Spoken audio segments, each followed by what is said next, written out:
Wow, with that music, you'd think something very important is about to happen here. So welcome to the Monday, April 18, 2016 workshop of the Orlando City Council. The legislative session was early this year, ran from January to the end of April or the beginning of April.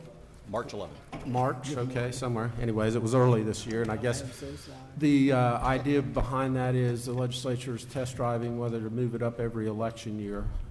So I think they're going to do that again.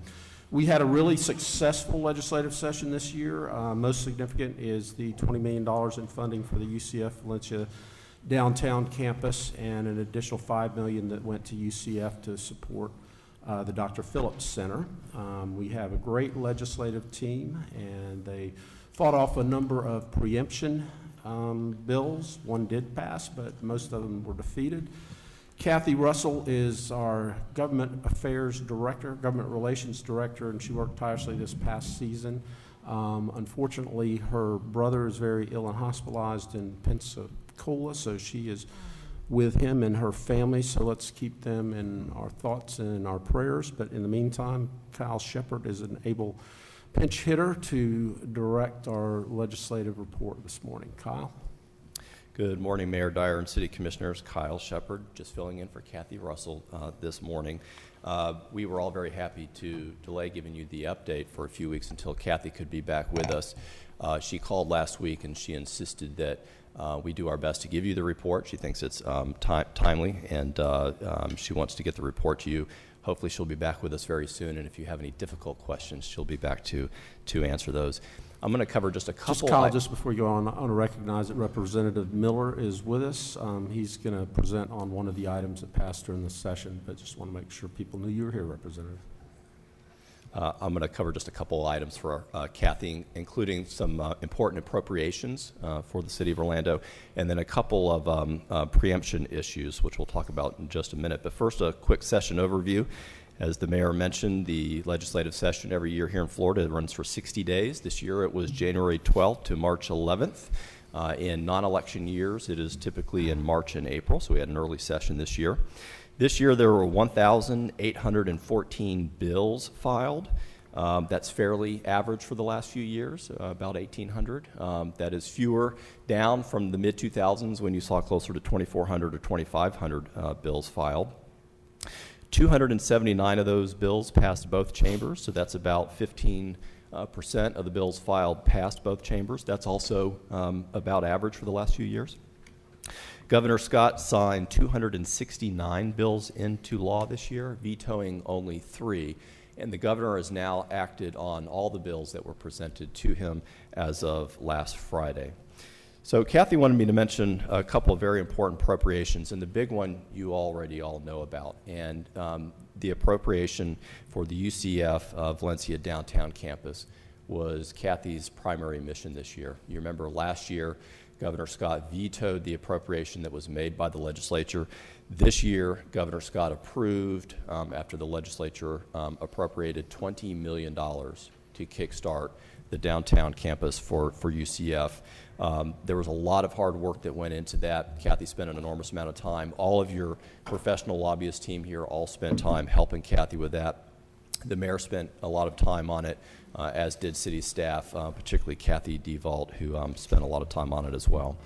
Another great appropriation also approved by the governor is $5 million for the final phase of the Dr. Phillips Performing Arts Center. There was also money for the Paramore Kids Zone under the leadership of Lisa Early. Money was appropriated for Paramore Kids Zone programs. And then also $10 million was appropriated, not to the City of Orlando, but statewide for the Florida Communities Trust. And the Florida Community Trust is a pot of money that can be used by communities around Florida for urban parks. And so this is a pot of money. It's not obviously just for us, but it is a pot of money that we may be able to use going forward for opportunities to expand urban parks like we did this past year with Constitution Green. Finally, Kathy wanted me to report some on some preemptions. Kathy and your lobbying team spend each year a lot of time running interference on proposals by the state legislature to preempt local governments. You know, there's three kinds of preemption. There's conflict preemption, implied preemption, and express preemption. Preemption is when the legislature adopts a law that says local governments, cities, counties, you cannot legislate on something. And it's something that we fight very hard every year to keep is local control so that you all have all the options available to you to legislate in the best interest of our local community. This year there was quite a number of preemption bills, and preemption has been getting a lot of press, not just here in Florida, but also nationwide, particularly after the preemption recently in the state of North Carolina, where the state of North Carolina legislature preempted local governments in North Carolina from adopting anti-discrimination ordinances. So if I know each of you probably read this, but this is Governing Magazine, and the cover story from this month is, "We interrupt this program. Some states will step in to cut off local government actions any chance they get." And it's become an unfortunate trend, and one that Kathy has to spend an enormous amount of time on. This year there was proposed preemption bills that would preempt us from holding municipal election dates when you choose. There was a preemption bill on fracking. There was one on EMS transport. Also one on red light cameras again, and then one on vehicles for hire. The one preemption bill that passed that you may be interested in is that there is now preemption on the regulation of styrofoam or polystyrene, so the little cups and stuff you get at restaurants and grocery stores. Local governments can no longer regulate those. Some cities in Florida had begun to regulate polystyrene because it's very bad for the environment. The one upside to that is Kathy argued for, and we managed to get an exception in that preemption that would at least allow us to regulate our own facilities and our own parks. So the City of Orlando can still tell its vendors inside the Amway Center or the Citrus Bowl or on public parks that styrofoam is forbidden, but otherwise we are now preempted on that. So with us today we have your professional lobbying team here. These are the folks that Kathy works with every day during the legislative session. We're going to hear from John Wayne Smith of Peoples & Smith, LLC. He's going to talk a little bit about budget and tax. Also here is the handsomer of the two Robert Stewarts, Robert Stewart Jr. of Gray Robinson. He's going to talk about economic development. Also here is Chris Dudley and Oscar Anderson of Southern Strategy Group, and also Representative Miller, who together will talk about homelessness and transportation matters.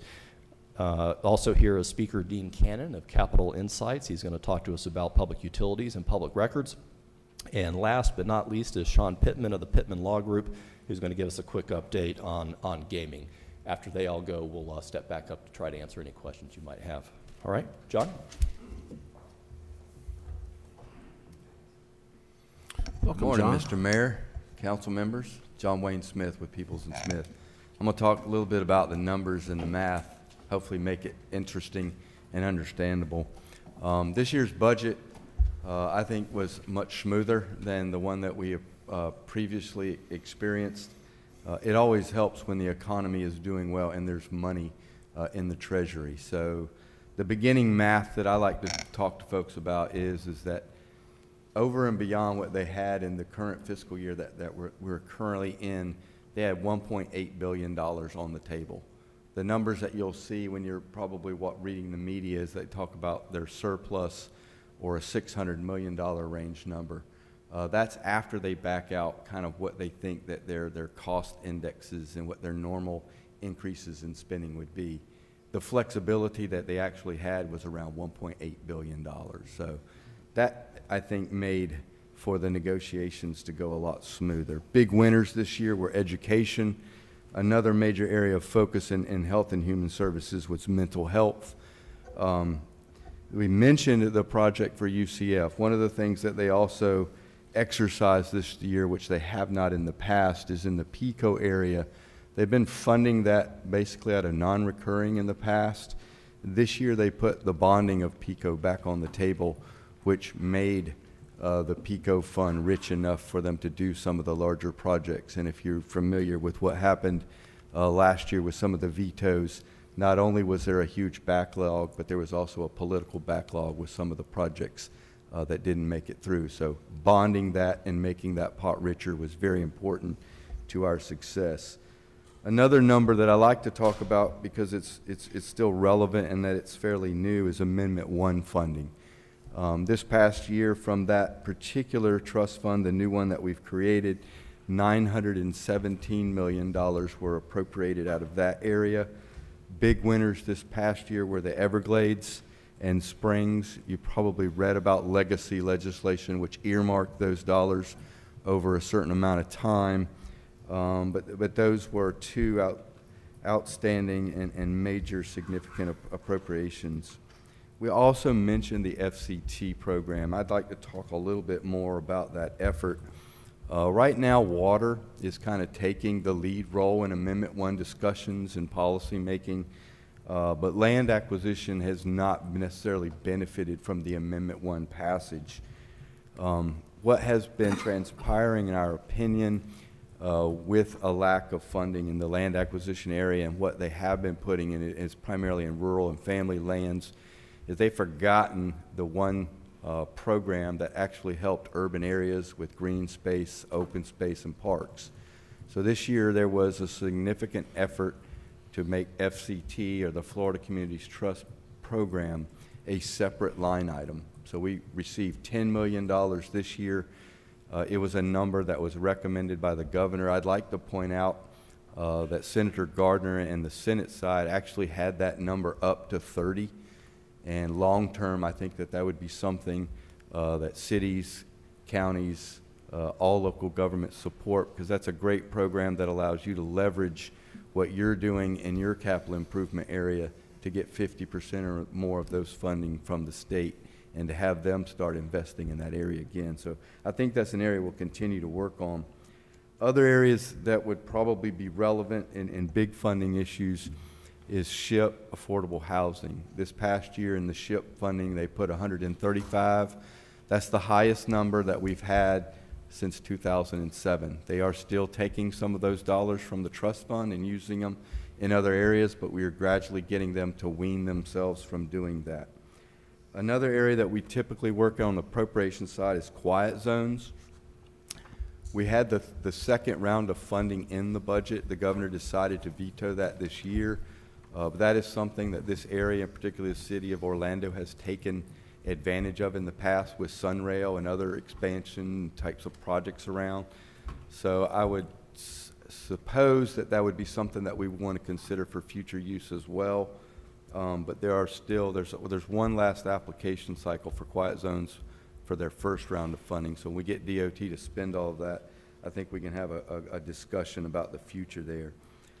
One other smaller project that I'll mention, and I hope I'm not stealing the thunder, but I wanted to make sure, I wasn't sure if he was going to mention it, but Representative Anton, Representative Miller, and others, Senator Thompson, helped get some funding for links this year. With all of the construction that's going on with I-4 and around the hub and the headquarters, that's affecting their operating and their bus routes.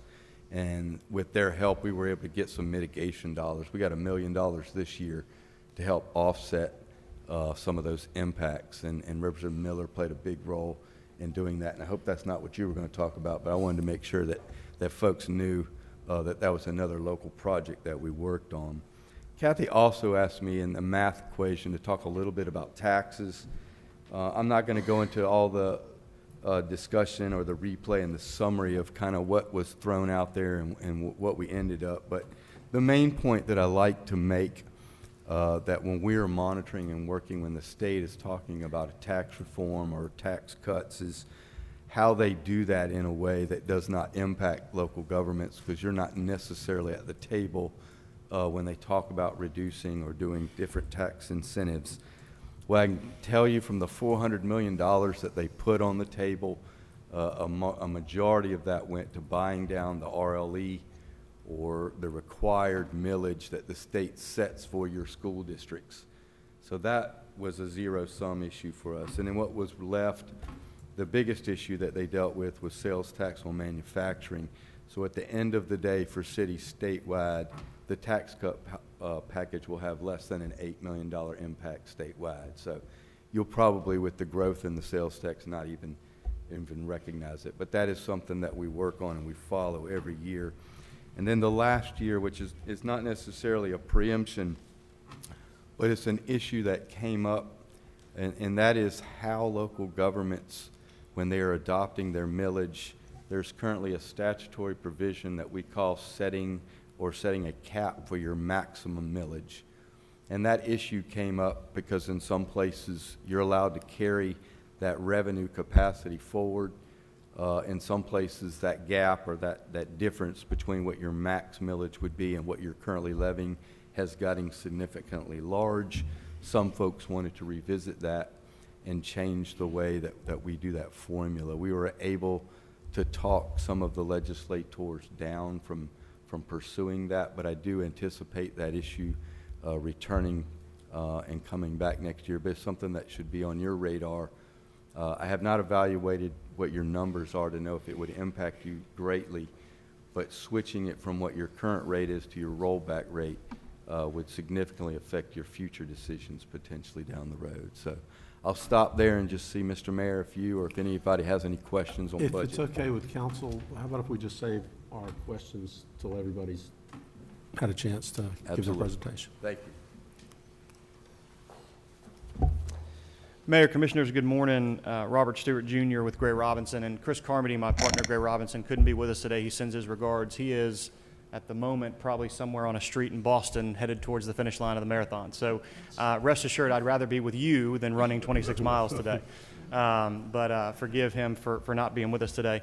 If there was ever a question about Kathy having favorites on the lobbying team, I think we can know that I'm not near the top of that because I've been given economic development as a topic, which is a little bit doom and gloom, but happy to share a little bit about what happened on economic development this year in Tallahassee. There are some success stories to tell, that's for sure, and some of those have been mentioned. The downtown campus, which will be a massive economic stimulus for this region.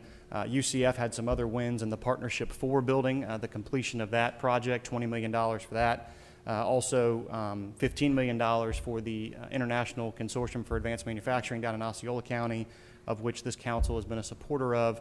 Another big economic development project for the region, albeit outside the typical economic incentive packages that we've come to know and utilize for this region and others. The governor came into the legislative session, as you know, with two main priorities. The first was $1 billion in recurring tax cuts. John talked a little bit about where that ended up at the $400 million level. And then he had a priority of $250 million for what was going to be called the incentive fund, or the enterprise fund for Enterprise Florida to use. And that's a one-time amount that would have been drawn down over a series of years for what we previously knew as the Quick Action Closing Fund. The governor did not get any money in that fund. And the policy bill that would have gone along with that, which would have restructured DEO and restructured some of the incentives and done some and created the enterprise fund. It also would have included some more legislative oversight in how those monies are spent. It would have also reduced the required ROI, but gotten rid of the exemptions that are created. That policy bill also failed as a result of the House and Senate not being able to agree on it. And so the governor didn't get his $250 million. There's been a lot of news coverage about what that means for EFI. And EFI is obviously a great partner of the City of Orlando on projects that you're pursuing. And in speaking with Enterprise Florida, there was an executive meeting just last week. There's a board meeting on May 11th.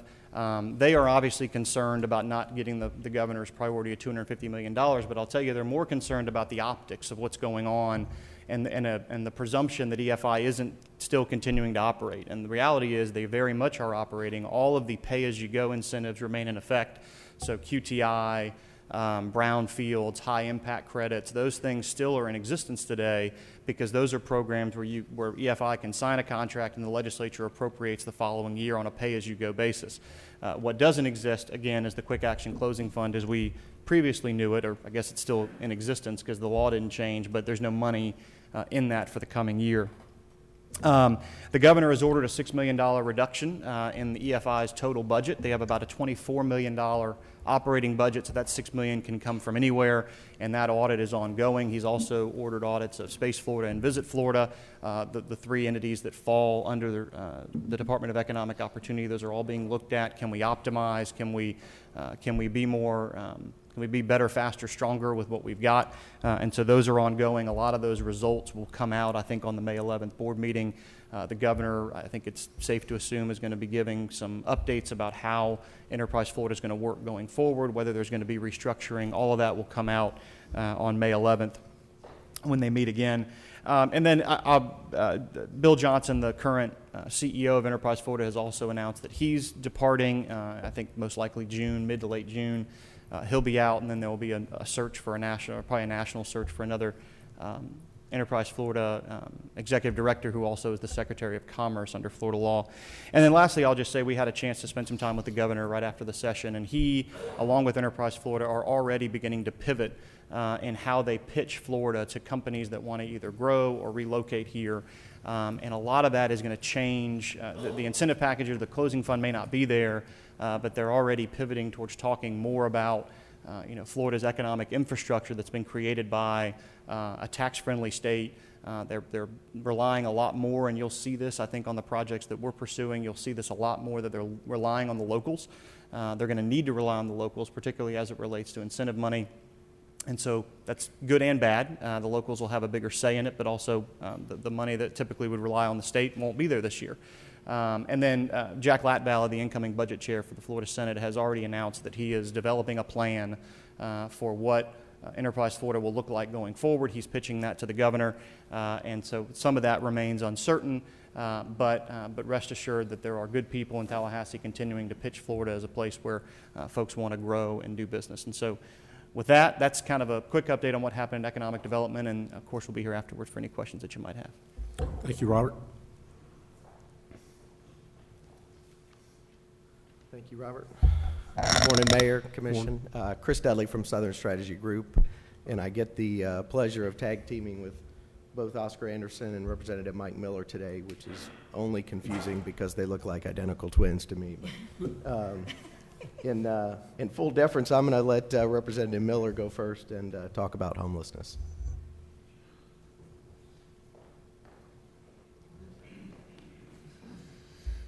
Good morning, Mayor. Good morning, Commission. I am very honored to be in front of you. I appreciate this very much. And I tell you, all these guys, they worked me over pretty hard this year. So in all truth, they were a wonderful group to work with. And talking about listening to the summaries, I'd love to talk to more about preemption. Love to talk to you more about the circumstance I'm learning as a freshman in the legislature, because there's a lot of that going on, as you well know, Mr. Mayor, from serving up there. It's a constant battle between how do we keep the local communities in control of what they want to do with their futures, as opposed to the state looking hopefully to say we can help you with that future. So it's an interesting battle, and I'm still learning. But one of the things I did learn this year was that there is a local consensus on homelessness, and we really do need to tackle that issue. And I was so proud that the study that happened back in September of 2015, which produced a document called The Path Forward. It ended up being something that I could use with other members of the legislature, including Senator David Simmons. And we crafted a piece of legislation, actually had a lot of help from Oscar Anderson with his experience at HUD. And we were able to create a bill that focused on a range of housing options to those who are homeless and also have special needs. I'm just going to quickly summarize here. It revises several studies under the Florida Housing Finance Corporation, statutes under the Florida Housing Finance Corporation to enhance the delivery of affordable housing in the State Apartment Incentive Loan or Sale Program and the State Housing Initiatives Partnership, or the SHIP program. And some of the highlights include the authority to award forgivable sale loans to build small properties, mainly in rural areas, in rural areas targeted to serve homeless persons.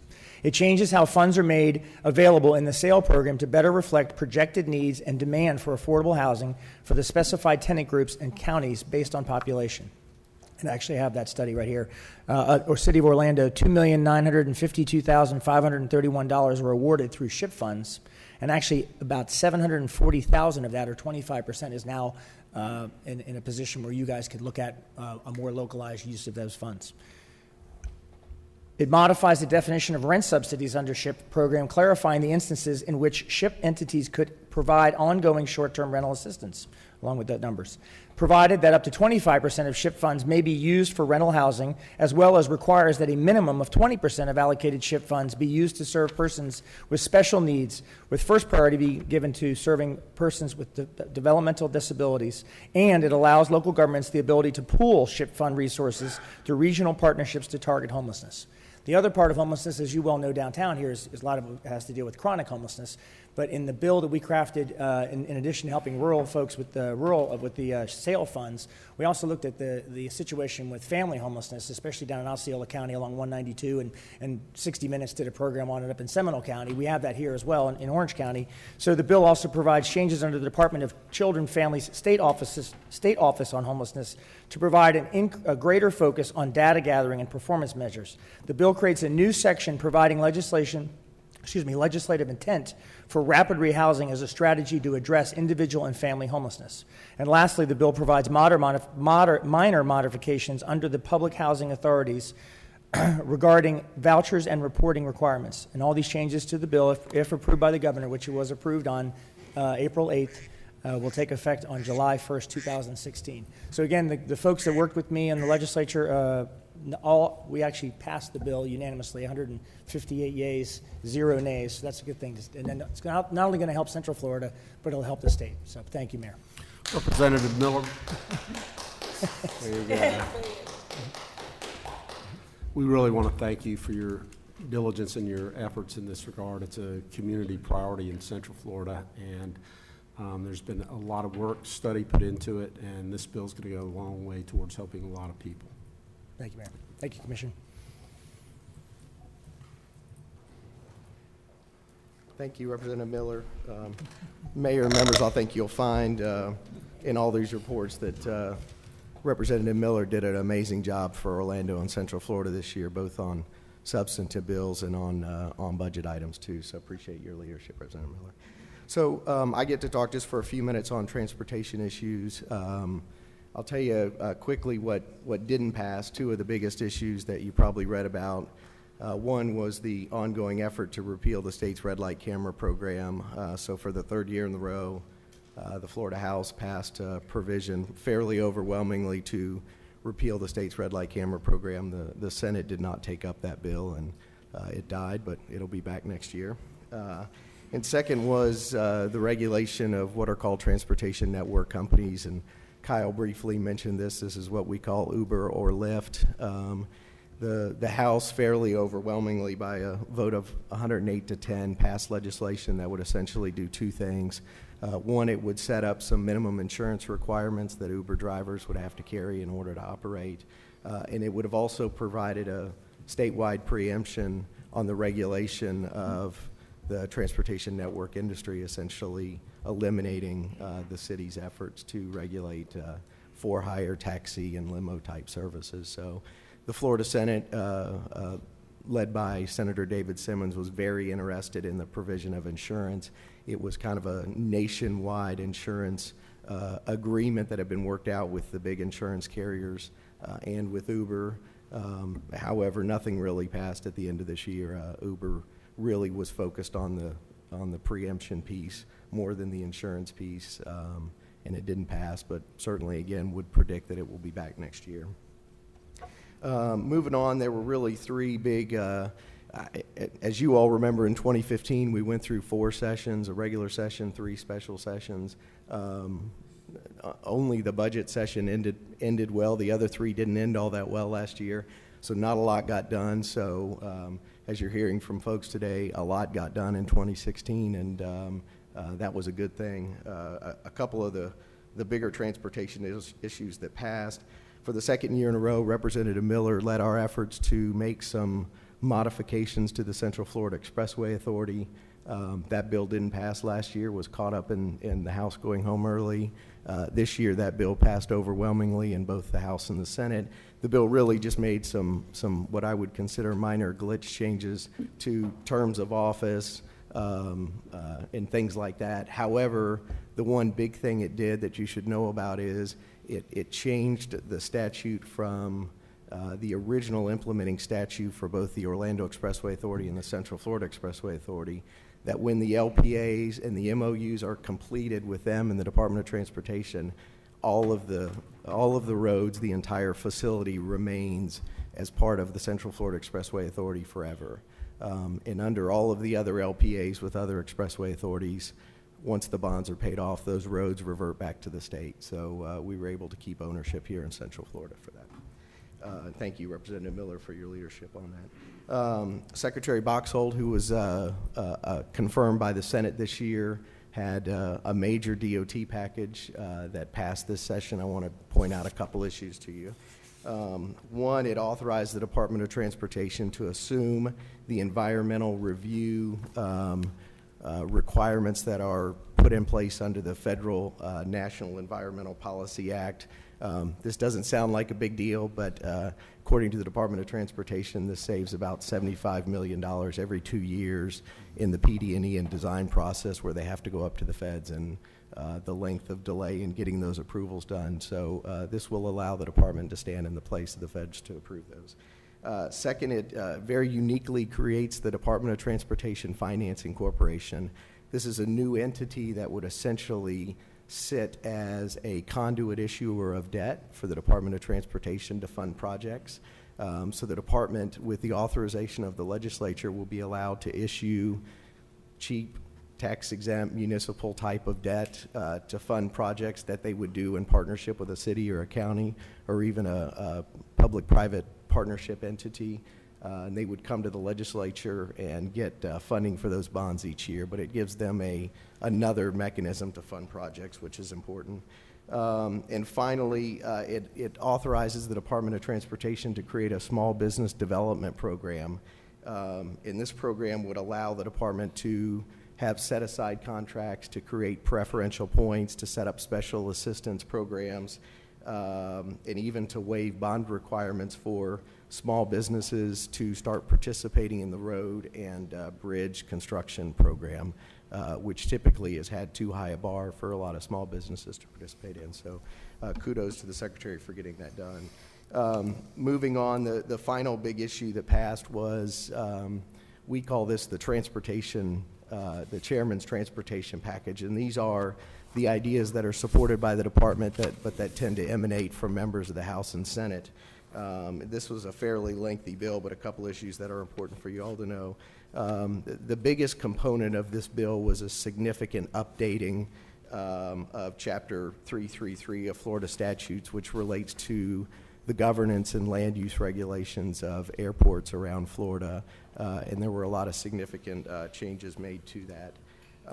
Second, it would expand the allowable uses for the State Infrastructure Bank, which are limited to just road projects now.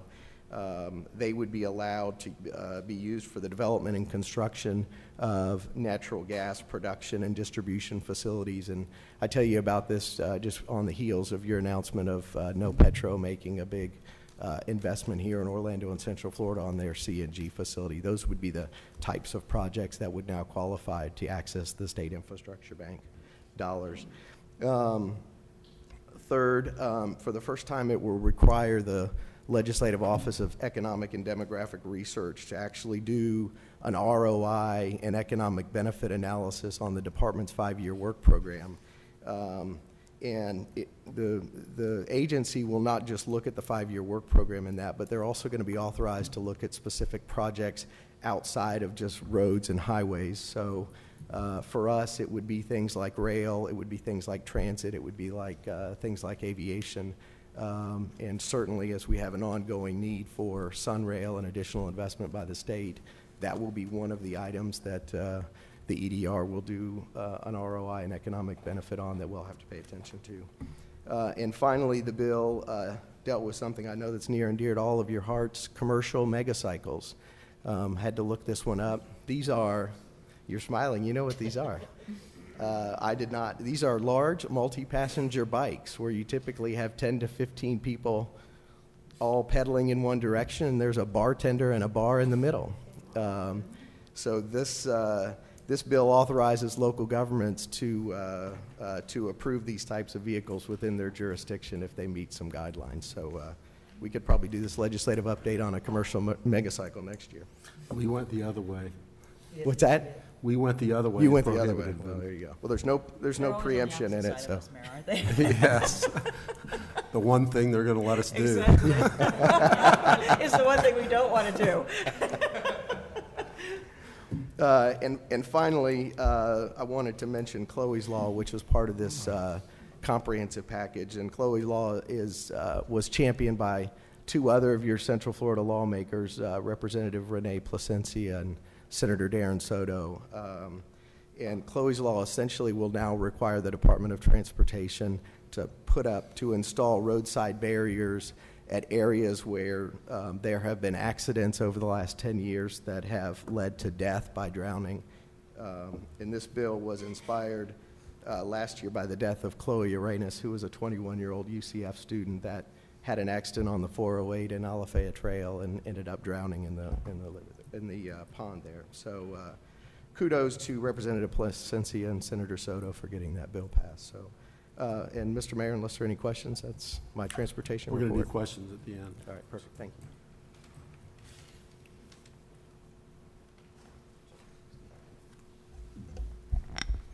Good morning, Mayor and Commissioners. Dean Cannon, Capital Insight, and part of your Orlando team. First, I'm going to take issue with Robert. I'm not sure whether you or I came out with a short end of the straw. My job is to explain municipal utility issues and try and make that interesting and exciting. I will say that in a good way, there were three bills that we played a combination of offense and defense on, and in all three cases, we prevailed. The first issue involved a bill that's been around for 2 years, involving who pays for the relocation of utilities in and near rights-of-way. They tell you in law school that bad facts make bad law, and there was a case in Cape Coral a couple of years ago where first a trial court decision and then an appellate decision disrupted what had been the common law for probably 50 years. And that is that generally, if a local government relocates or moves a right-of-way, the utility has to pay for the relocations attendant to that. And there was a consensus among the sponsors that they would put the status quo back, that this anomalous case should be corrected to essentially put the law like it was and like it functioned for several decades. As is often the case, as I can tell you, I know Representative Miller and Mayor Dyer can tell you, in Tallahassee, anytime you open up an issue like that, both sides have been prone to say things like, all I want is a fair advantage. So there was some push from both sides, I think, to do more than correct the status quo. Last year, I know Mayor Dyer played a role and our lobby team played a role in preventing that bill from passing in the fashion that it came forward last year. This year, in a very good way, we again weighed in, and the bill ultimately passed. Senator Flores in the Senate and Representative Clay Ingram in the House got the bill back to where we wanted it and successfully passed it in time, and it's been signed by the governor.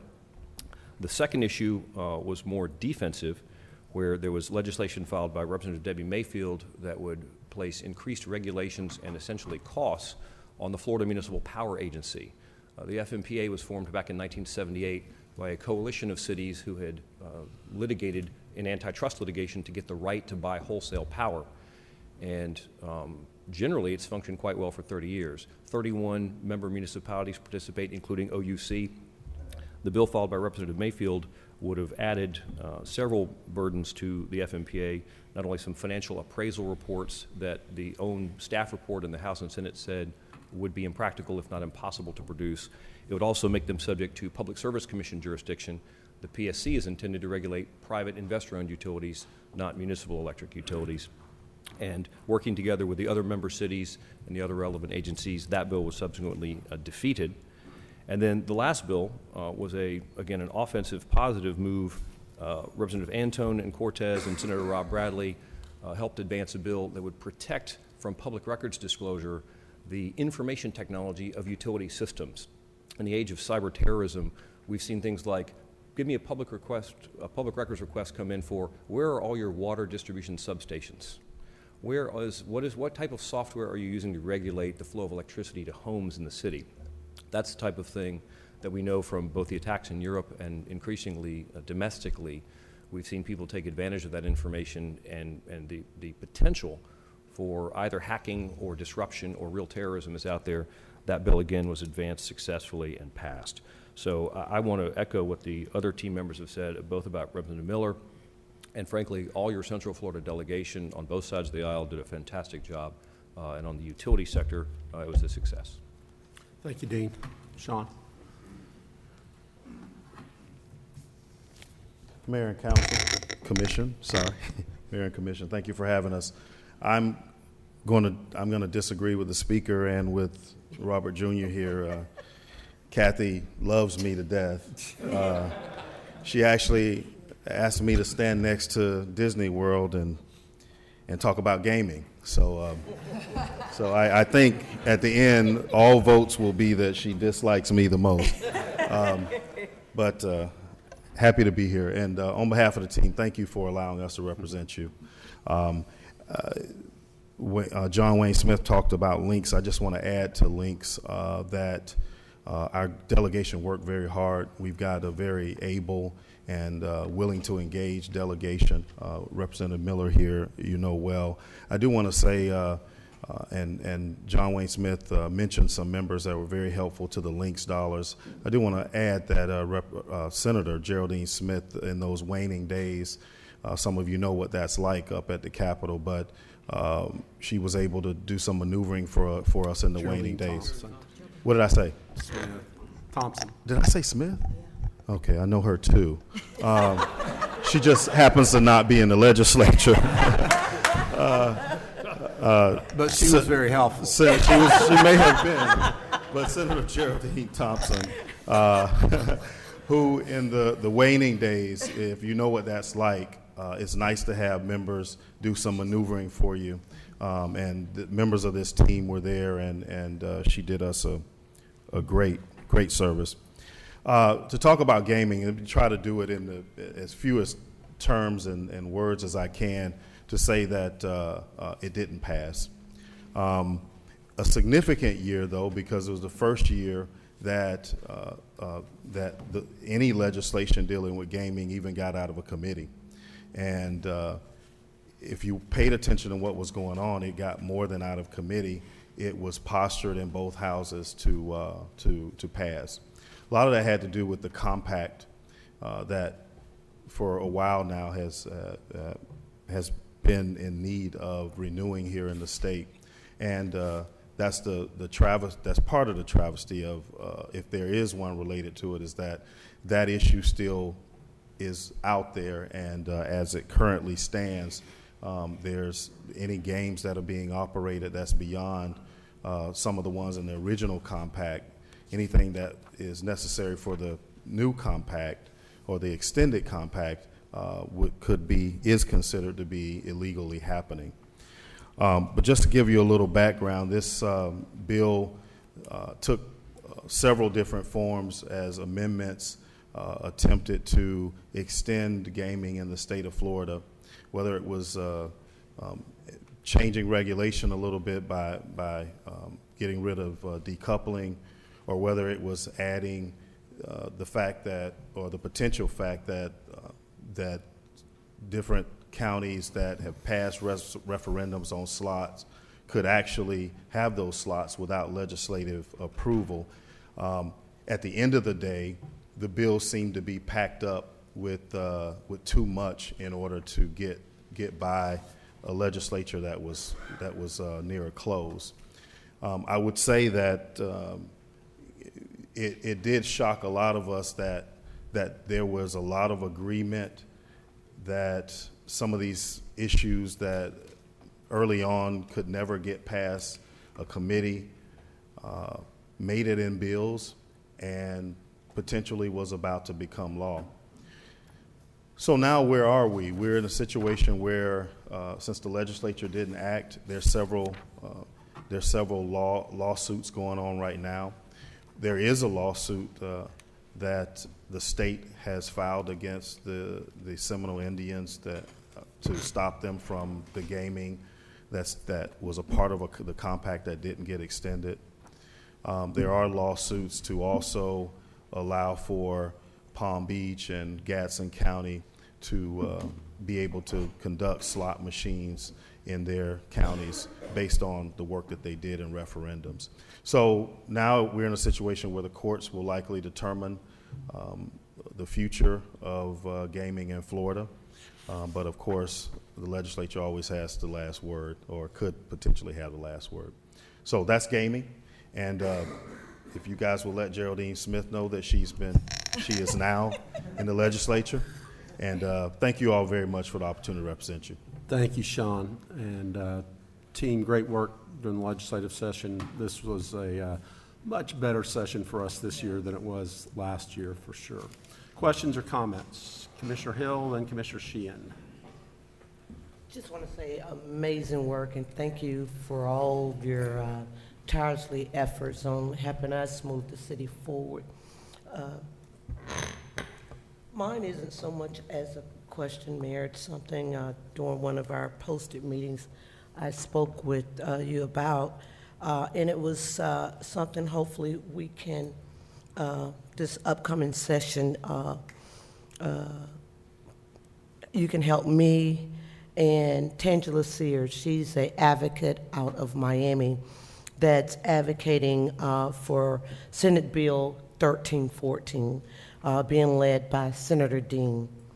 And it wasn't able to be passed this session, but in essence, what it does, and I apologize for being a little emotional here, but it allows witnesses of felonies, more so what we're working on is for murders. Oftentimes we find we as grieving parents and relatives, murders are going unsolved because witnesses are afraid to come forward. They're intimidated, they're fear retaliation. And right now, especially in our city and in the nation, but most definitely in Florida, we have a lot of murders that goes unsolved because the witnesses are afraid to assist law enforcement. What this bill does is protect the witness. It does not release their name to media, to newspapers, and they are protected. And I do believe that it gives law enforcement more teeth, it gives state attorneys more teeth, and what it does is help those of us that have lost our loved ones to cold-blooded murderers. It allows us to start healing because there's no feeling like going to sleep at night and knowing someone knows who murdered your child, and people are afraid to come forward to help. So this bill is a bill, I think, that the governor, the senators in the House need to pass so that we can now take back our communities and put these murderers where they belong. And we cannot do it without the help of the community. But even I am afraid to speak on this issue. So imagine, because of retaliation, because these cold-blooded murderers don't care who's next. They're coming through our neighborhoods and terrorizing them. And we're losing our children. So if you guys can help us put this bill forward, and Mayor, if you can have this amazing team help us in this effort next session. Now's the time to be talking about it, Commissioner. I know you came to this one late in the legislative session, and it was pretty much yes, sir. not it was not accomplishable at that point, but we'll work with you. And I know you said that you support it. Yeah. Thank you, sir. Commissioner Sheehan. Well, that's impossible to follow.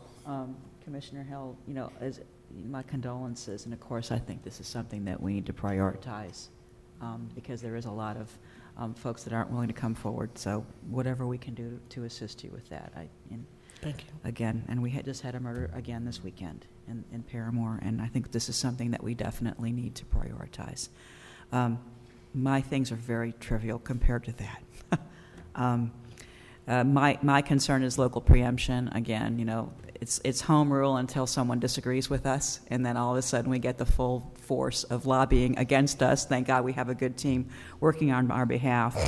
But any of the legislators who think that styrofoam isn't a big deal in our lakes need to come with Eco Action and myself some weekend and help clean that crap up, because it's a mess. It ruins our catch basins. It affects our storm system. Again, trivial compared to what some other folks are dealing with. But, I just like to get something passed that makes sense for our local governments, and we can't do that because of local preemption. It's very, very frustrating that we can't, run our own city. It's very, very frustrating, and it shouldn't be happening. Dean, always good to see you. We've worked together a lot of years on community things, and it's really good to see you. And we like all of you because you're our folks. and people get upset at why does the city need lobbyists? Well, because there's lobbyists up there working against our better interests. And so thank you very much for representing us. And you're all fighting over who got the shorter end of the stick. But I got to tell you, if not for you, we'd all be getting the short end of the stick. So thank you much for all what you do for us. Thank you, Mayor. Thank you, Commissioner. Commissioner Stewart? Thank you, Mayor, and congratulations on the work that y'all have done. I appreciate it a great deal. I feel like Commissioner Sheehan, it's difficult to follow the loss of a child, and so what I'm going to ask is, it's a little trivial, I apologize, but my condolences, of course, and whatever we can do to help you, Commissioner, we want to do that. Let me talk briefly about homelessness. So, Representative Miller, here's a concern I have, and I guess the concern I have is it doesn't seem to have gotten back down to Orlando from a standpoint of where we are. We put a lot of emphasis into homelessness, which I tend to agree with, but we also have I would guess, 8 or 10 times that number of people that are in the midst of trying to avoid homelessness. And that gets translated back to SHIP funds and translated back here locally, both in the city and the county. So I'm really concerned about the rental assistance. And is that an increase from previous years, or do we? It's a combination Yeah. of an increase and also, correct me if I'm wrong. It's a combination of an increase, and it's also a combination of the local flexibility to say, I think it was prohibited to be more than a couple months of rental assistance previous, and now I think we've gone up to almost a year, correct? So I think we've done we've extended the short-term rental assistance, and then we've also, as a result of the legislature passing an increased budget, we've actually increased the overall amount of monies going to SHIP, which 25% of that would then be held aside, which we had figured out could be held aside, which is up to $740,000 in the case of City of Orlando. And in that case, you would be able to increase the rental assistance both monetarily and then extend the time if need be. Now, currently, I think that rental assistance comes through United Way in terms of some funding. You don't know. Okay, all right. And that's coming out of the Sadowski Fund? Is that what that, I mean, Yes. I apologize because Yes. you weren't there, and I can say this because you weren't there. They've robbed the Sadowski Fund for years. And so now we've got a chance to be able to restore that and put that fund back into where it ought to be in terms of affordable housing and those kind of things. Is that right? And that, as a former commissioner on the Winter Park Housing Authority for 17 years, I understand what you're talking about with Sadowski, and I'm very conscientious about that in terms of homelessness. And I appreciate, because I think you understand how important that fund is to the local community to be able to show we've got that. How much of Sadowski Fund is now available? Did they put it all back through the SHIP, or what did they do in terms of the Sadowski Fund? Oscar, pop on up. Yeah. This year, Commissioner, they put $135 million in SHIP and $65 million roughly in SAVE. Out of the fund? Out of the fund, total And fund. what does that represent in terms of the percentage of the total fund that's available, or do we know? I don't know how much this was. John says about $60 million was swept. Wow. Out of what was available in the trust fund. Okay. So they took $60 million, put it somewhere else in the budget, and then left the $200 million for SHIP and sale. 135 plus the other. For SHIP, and then 65 for Okay. sale. All right. Okay. I see what you mean. Because I mean, what we've, our community and our state is solely underfunded in terms of affordable and attainable housing, and this is that chance to accomplish that task. And I know that through my experience with homelessness and experience and through our housing function, what you have is you have this logjam in the emergency and transitional housing, and they can't get someplace else. I mean, And the object was that you always working in a transition. So I know that in the vouchering program, we've got people in our community that quit their jobs so they can qualify for their vouching and then come back to keep their vouching for 6 more months and then quit their job again so they can keep their vouching because there's not places for them to go that could accomplish that. And I think that's the intent of the local control, is to try to break that cycle. But Correct. I agree with you. Yeah. We would need to probably, and we did it this year, we increased funding. We'd like to Yeah. continue to do that. And two other points. Most of the production of housing comes through sale, not ship. And in the sale pot, beyond the $65 million they appropriated, there was another $70 million that was left over from an old guarantee fund program that they allowed Florida Housing Finance Agency to use as well. So that actually, they sort of doubled that amount. One of the things in the bill that was really important, at least specifically about homelessness, was that there was a cap of no more, I think 10% could be used for homeless projects through Florida Housing Finance Corporation and their sale dollars. This turned that cap from that ceiling to a floor. So Steve Auger can spend any good homeless project, transitional housing project that shows up on his front door. He has the flexibility now to fund those projects. Okay, good. Yeah, I guess the concern I have is, and we've even seen the figures in the latest reports that we've seen through the regional commission, is that we're only spending 38% of our money on prevention. But prevention is going to impact 8 or 10 times the number of people that are currently homeless. We're just not spending enough in rental assistance and those types of things. And the general rule of thumb is that it costs $5,000 to put somebody into a home, but it may cost only $500 to keep them in their existing home. And so you have this incredible impact that's there. And this is kind of what I'm looking at is that how do we keep people where they are and they become less of a burden and we can get them through this housing program. So thank you very much. I appreciate the work. This is a big deal, a big step. And if we can keep it up, I think we can have a significant impact over the next 5 or 10 years. And if I may, Commissioner, I think the communication you're giving me right now is important as we move forward. If I'm so lucky as to be a member of the legislature in the next session, I think that conversation can be ongoing. Love to. Let's continue that. Thank you. The other question is, Let me, just on that subject matter, Representative, you probably know this, but Sadowski was originally set up, it's dock stamp money, and it was originally set up that 100% of that was going towards the type of programs Commissioner Stewart is interested in, and then in some lean budget year, I don't remember how long ago it was, the legislature, probably when Dean Cannon was the speaker. I think it was actually pre if I might, Mr. Mayor. And used it for purposes other than the original. Yeah, I'm so sorry I forgot that Speaker Cannon was actually in the audience. I probably shouldn't have been quite so bold. I know it was after I left. So, my question, though, is with the economy booming again and budget room in the budget, do you think there's the possibility that we could restore the entirety of the Sadowski money to the original intended purposes? Well, by way of history, it was actually Governor Martinez who split the Sadowski funds to start looking at what we ended up doing in this recent Amendment 1, and that was to try to protect some environmentally sensitive land. So when he bifurcated the money, and then we've gone through, as you said, a couple economic upturns and downturns, we've kept that statutorily the case. So we're splitting the Sadowski funds right now. So that would be something to address if we've got Amendment 1 now in place and we're using funds to focus on environmental issues from other sources. Maybe Sadowski funds could be No, reverted. I mean more the you said there was $60 million left that went to general funds or general allocation. Yeah. So we have to change the trust fund?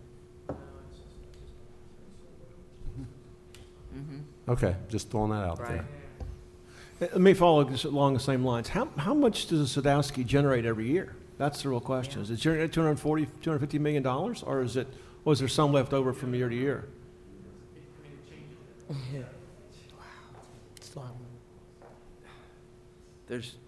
It's complicated in that there's actually two different earmarks because the way that sale and ship work. To answer the mayor's question directly, we're on a glide path to be back at 100% in the next 2 years. They are gradually getting it back. This year was the highest year that we've gotten in ship in a while. Sales stayed the same. If we continue that glide path, they will have weaned themselves off. I will share with you just a tidbit. It is always interesting to me that we have these leadership pots, which are kind of the pots that you use to kind of close out things. The one thing that is very unique about this situation is the amount that they raid from affordable housing is very similar number to what we call in Tallahassee the leadership fund. So until we get those gross numbers up and they can kind of remove that equation, the staff know, and they're sitting down with the Speaker and the Senate President and the Appropriations Chairs what they've been doing, and they know when they're negotiating at the end that there's a huge, humongous affordable housing trust fund to make those leadership funds be available. So when they sit down and start negotiating all these big numbers and what they're going to put on the table versus what they're going to hold back, you probably, Mayor Dyer, remember some of those discussions, but that's become extremely important in how we close out budgets. So, but we're on a glide path to get there. That's the good news. One other question on that then. How about gas tax? Did they divert that or continue No. to divert that? It's all into transportation. Yeah. And we've actually enhanced transportation with the decal fees, $200 million the last 3 years. Okay, great. Sorry, Commissioner. That's all right. Thank you for that, Mayor. That's a good point. One of the problems with the gas tax is that we are a fixed dollar and cent. So as stuff goes up to $3.50, we get the same amount of money that we get same amount per gallon that we get at $2. And so now you have a disproportionate, because people now travel less, so we actually get less money as it goes up. I mean, we have a system that wants people or creates a revenue stream when people are actually driving more, which we don't want them to do. I mean, it's kind of this, so you're always kind of working a little bit ahead of that. Let me close with this, and I've said this to the mayor. Thank you for your work on the downtown campus. I've shared this with the mayor and shared this with President Hitt. I believe that when we look back 20 years from now, that we will see that has been maybe the most significant impact to downtown Orlando in terms of being able to put a downtown campus and have an impact on our community. Because I think it's going to be a core to what's going on in Creative Village, creates a new downtown, but creates a different type of atmosphere in the downtown corridor that I think cannot be anything but positive. So let me say congratulations to you, Mayor, congratulations to our staff, and congratulations to the governor for seeing the wisdom in making that change. So thank you very much. Thank you, Commissioner. And Commissioner Ains. Thank you, Mayor. Gentlemen, thank you so very much for your presentation today. And Representative Miller, thank you so very much for being a part of this team and letting them know that you're on their side. But one question I have is for Robert Stewart Jr. Since you were talking about economic development, and I haven't heard much about the movie industry. And so how aggressive is the state of Florida in dealing with movie industry incentives to help that particular segment of the business? Because we seem to be missing out, and Georgia is killing us right now. And so can you kind of help I'll answer the question bluntly. They weren't very aggressive. The status quo remains. There was no money put into that. That was also restructuring of that program and seeking to optimize it a little bit was part of the economic development policy bill that did not pass. So that's another priority that we'll have to wait another year. There are passionate people, including some in this room, who want to see that happen, want to see the state get back into the business of incentivizing film and entertainment in our communities, but it's going to have to wait one more year. Okay, thank you. That's all I have. Yep. If I may, Representative Miller. Sorry, I actually filed a bill last year to try to extend the movie credits, and one of the conversations that's going on in Tallahassee, which is again back to the sort of the tectonic plates that work between, we have a legislative group that doesn't want to do anything incentive-wise. It doesn't have to be film; it could be anything. And then we have other groups, like we talked about with EFI, who want to try to incentivize and bring important industries to Florida. So we have an ongoing battle in the legislature. I don't want to give up on it. I think it's a very important industry to Central Florida and the whole state of Florida. So one of the conversations we're having, and I was just speaking to Oscar about it, was trying to figure out another way to get at it, because it's an incredibly important industry to all of us in Florida, and especially with all the kids getting degrees at UCF and then they're having to go to, like you said, Georgia or other states to get a job. That's a tragedy. So we're going to continue to work on a creative way to try to do it, whether it's an incentive, a credit, something that just shows the industry that we care and want them to be here. Right. So, thank you, sir. Thank you, Representative, and thank you, team. Just think of Kathy Russell just cracking the whip on all these guys all session long. All right, that concludes our workshop for today. Those are some power boys. That's what we leave.